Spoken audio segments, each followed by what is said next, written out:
Who says, who defines, who is intelligent? It's the question Tony Buzan has devoted his life to answering. What is intelligence? How do you define it? What does it mean? Defining intelligence is at the heart of Tony Buzan's work. What is it that makes intelligence? What is it that releases the potential of the brain? What is genius? Using the full potential of our brains is the theme behind many of Tony Buzan's million-selling books. Most of us use less than 1% of our brains, but learning expert Tony Buzan claims he can prove that you're smarter than you think you are. He's just published a new book. Here it is. It's called Head First. It says it'll help you excel in every part of your life. Well, I'm pleased to say that Tony's here with me now. Good morning. Good morning. You say we only use 1% of our brains. How do you know that? Well, actually, the good news is it's even less.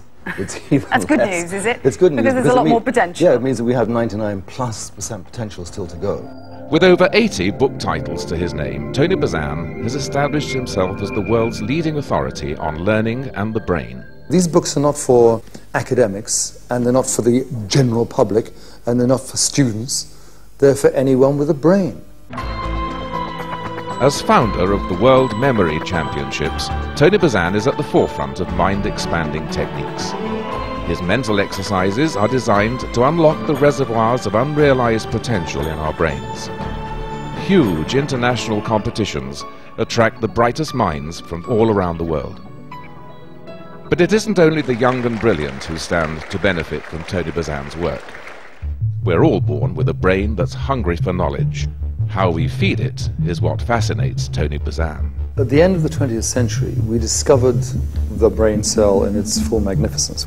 Filming through an electron microscope, you see this phenomenal little being. I mean, I believe it's the most amazing thing that anybody will ever see. And it's in this channel of brain fluid, and it's like a baby's hand. And you see it searching for connection.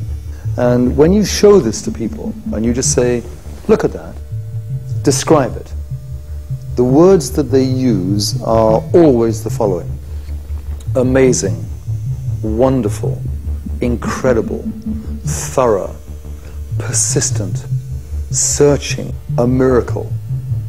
And then you say, look at all those words. What do those words describe? Well, they describe the brain cell. And then you say, your brain seeing this thing, use these words. These words are you, without knowing it, describing yourself. Personally, I can say that I've met two real geniuses in my life.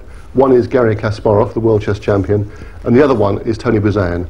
Meeting Tony is like plugging into an electric socket of the mind. After you meet him, you're totally enlivened, full of wonderful new creative ideas. I will now teach you how to remember the planets of the solar system, so I want you to... It isn't only through his million-selling books that Tony Buzan reaches his public.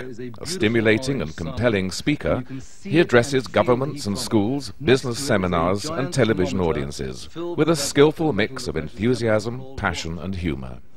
Venus. Hey! You see it beginning to work? Venus, yes. I like this. She picks up... The brain became my hobby. So I was, developing my own memory, working on IQ, working on my body. And by the time I was about 28, I realized that I was spending 14 hours a day on my hobby and almost nothing on what I was supposed to be doing. And I realized that this was the most fascinating and the most important subject. I looked at myself when I didn't know, and myself when I did know how this thing began to function. And the difference in performance, the difference in success rate, the difference in my happiness and self-fulfillment was massive. It's easy to think of training for the brain as a purely academic exercise. In fact, nothing could be further from the truth, as one of Britain's greatest athletes can testify. People don't realise of how much the mind plays a part. When you watch top sporting events of whatever they are, the commentators talk about the mental side of it, the pressures they're under and all that side of it. There had been doubts coming into the Games that the Iron Men of rowing were still the world's dominant force. But as the Italians closed on them at the finish, they showed what great champions they are.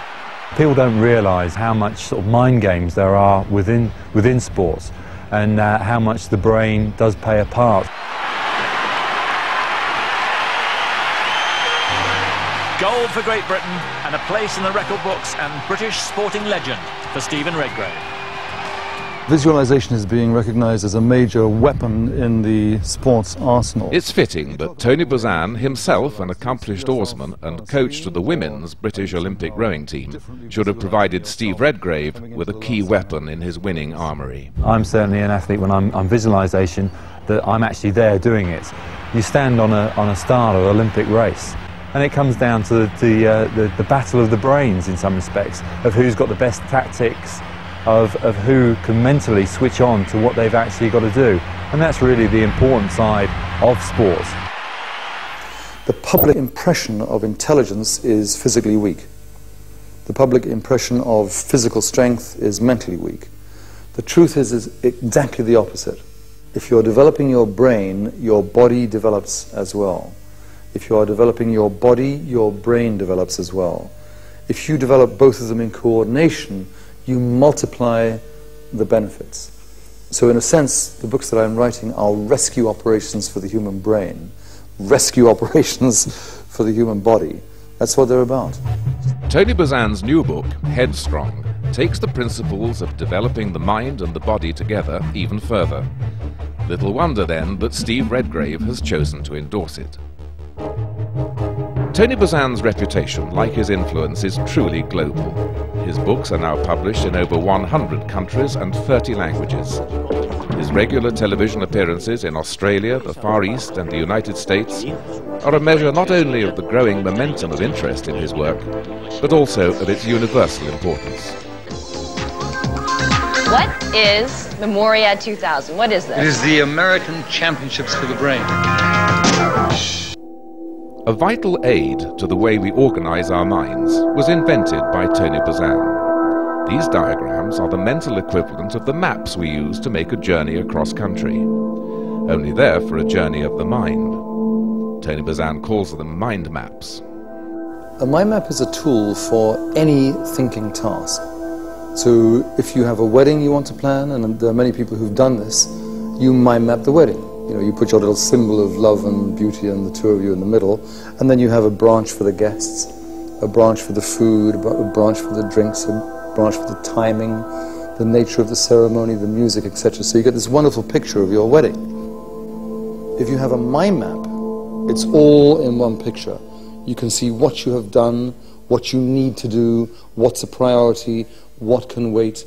So you're always in control. You are running your own life, rather than the pace and the stress of it running you. So the mind map is a tool for life, but it's also a tool that helps you manage, run, create, plan, and make more successful your life. And mind mapping can be fun, as 5,000 school children found out when they took part in a vast communal mind mapping day at a local football ground. Mastermind for the day was the great cartographer of the mind, Tony Buzan. It's a double record breaker. It's double in that it's the largest class ever taught to learn how to learn and use their brains.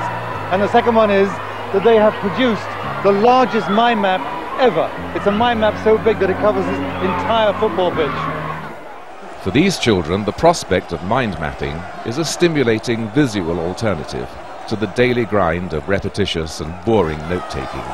So give a cheer for your own brains now. I believe that the brain is it's the new frontier. You know, we're down in the oceans, we're down into the microcosmos. We've got the Hubble reaching literally to the ends of the universe. And we are suddenly discovering that there's this other universe.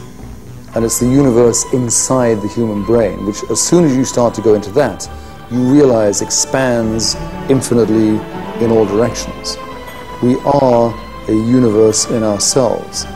And as soon as we start to realize that and explore it, the potential is not only limitless, it's also it's magical in its implications.